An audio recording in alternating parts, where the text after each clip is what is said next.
ఎగిరెగిరి పడితే ఇలానే ఉంటుంది. హీరోయిజం చూపించాలనుకుంటే ప్రాణాలు గాల్లో కలిసిపోతాయి. సోషల్ మీడియా పుణ్యమా అని యువకులు వికృత చేష్టలకు కొదవ లేకుండా పోతుంది. నలుగురు తమ గురించి మాట్లాడాలనే కుతూహలమో లేదా క్రేజ్ కోసమో లేదా పాకులాటో తెలీదు కానీ తమకు తామే ప్రాణాలు తీసుకుంటున్నారు.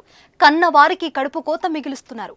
బైక్ విన్యాసాలు ప్రమాదమని తెలిసే జ్ఞానమున్నా, తేడా వస్తే ప్రాణాలు పోతాయనే ఆలోచన ఉన్నా గానీ కొందరిలో మార్పు కనిపించడం లేదు. వద్దని వారించినా పట్టించుకోవడం లేదు. అడ్డదిడ్డమైన విన్యాసాలు చేసి నూరేళ్ల జీవితాన్ని అర్ధాంతరంగా ముగించేస్తున్నారు. గజం కేవలం 500 రూపాయలతో 1210 గజాల భూమి కేవలం 6 లక్షలు మాత్రమే. తాజాగా హైదరాబాద్ లో జరిగిన ఘోర రోడ్డు ప్రమాదంలో కాచిగూడకు చెందిన రౌడీ షీటర్ శ్రీకాంత్ సింగ్ మృతి చెందాడు. అతి వేగంతో బైక్ స్టంట్స్ చేస్తూ లారీని ఢీకొట్టి ప్రాణాలు కోల్పోయాడు. లారీ చక్రాల కింద అతని శరీరం నుజ్జైంది. ఈ ప్రమాదంలో శ్రీకాంత్దే తప్పని స్థానికులు చెప్తున్నారు. మృతుడి శ్రీకాంత్ ఓ రౌడీ షీటర్.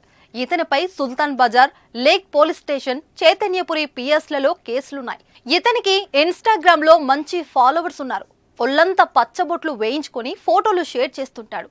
అంతేకాదు, రోడ్లపై బైకులతో భయంకరమైన స్టంట్స్ చేసిన వీడియోలను ఇన్స్టాగ్రామ్ లో అప్లోడ్ చేస్తుంటాడు.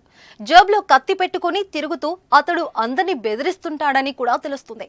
శ్రీకాంత్ చనిపోయిన సమయంలో కూడా అతడి జేబులో కత్తిని పోలీసులు గుర్తించారు. శ్రీకాంత్ ఘటన నుంచి చాలా మందికి గుణపాఠం కావాలి. ఏ బైక్ స్టంట్స్ లో తాను తోపు అనుకున్నాడో అవే అతడి ప్రాణాలు తీశాయి.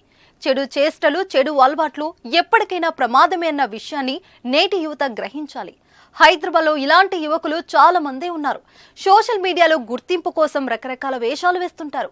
తమకు తాము డాన్లా ఫీల్ అవుతూ వీడియోలు తీస్తుంటారు. బైకులు, కార్లతో స్టంట్స్ చేయడం, రేసులకు పాల్పడి తమ ప్రాణాలతో పాటు రోడ్లపై వెళ్లే వారి ప్రాణాలను కూడా రిస్కులో నెట్టేయడం చేస్తున్నారు. మరికొందరు కత్తులు, మారణాయుధాలతో హల్చల్ చేయడం కూడా కనిపిస్తుంది. వెంట నలుగురిని వేసుకుని హీరోలా ఫీల్ అయ్యేవారు ఉన్నారు. అలాంటి వారిని చూసి యువత ప్రభావితం అవుతున్నారు. వారిని అనుకరించడం ద్వారా జీవితాన్ని నాశనం చేసుకుంటున్నారని ఎంతో మంది పేరెంట్స్ ఆందోళన చేస్తున్నారు. ఇలాంటి ఆకు రౌడీల పని పట్టాలని, అలాగే ప్రమాదాలకు కారణమవుతున్న బైక్ రేసులను కట్టడి చేయాలని కోరుతున్నారు.